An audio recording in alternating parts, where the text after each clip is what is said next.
بسم اللہ والصلاۃ والسلام علی رسول اللہ۔ ایک سوال ہمارے پاس آیا کہ امیر المومنین خلیفہ دوم حضرت سیدنا عمر بن خطاب فاروق اعظم رضی اللہ تعالیٰ عنہ کی شان و عظمت کے حوالے سے نبی کریم علیہ السلام نے کیا بیان کیا؟ نبی کریم علیہ السلام کی بے شمار احادیث ہیں سیدنا فاروق اعظم رضی اللہ تعالیٰ عنہ کی شان اور عظمت کے حوالے سے۔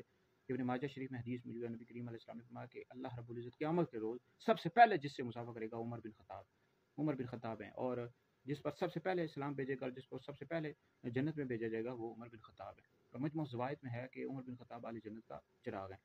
اس طرح ترمذی میں حدیث موجود ہے، نبی کریم علیہ السلام نے فرمایا اگر میرے بعد کوئی نبی ہوتے تو عمر بن خطاب ہوتے۔ تو بے شمار حدیث آپ کی شان کے حوالے سے، یہ بہت بڑی ہستی ہیں، نبی کریم علیہ السلام کے سسر بھی ہیں، پھر فاتح بیت المقدس ہیں، امام العادلین ہیں، دوسرے خلیفہ راشد ہیں، نبی کریم علیہ السلام کے ساتھی ہیں، اور اہل بیت یہ حضرت خلفائے راشدین سے، حضرت سیدنا عمر بن خطاب رضی اللہ تعالیٰ عنہ سے بہت محبت کرتے تھے۔ اور اس طرح جو حضرت ابو بکر صدیق ہیں، حضرت عمر ہے، حضرت عثمان غنی ہیں رضی اللہ تعالیٰ عنہ اجمعین، یہ اہل بیت سے بہت زیادہ محبت کرتے تھے، بے شمار واقعات ملتے۔ تو اہل سنت کا یہ عقیدہ ہے کہ انبیاء علیہ السلام کے بعد سب سے افضل ابو بکر ہیں، پھر عمر ہیں، پھر عثمان ہیں، پھر علی ہیں۔ جو شخص مولا علی کو ابو بکر عمر سے افضل بتایا، شخص عمر الدین اور اہل سنت سے خارج ہے۔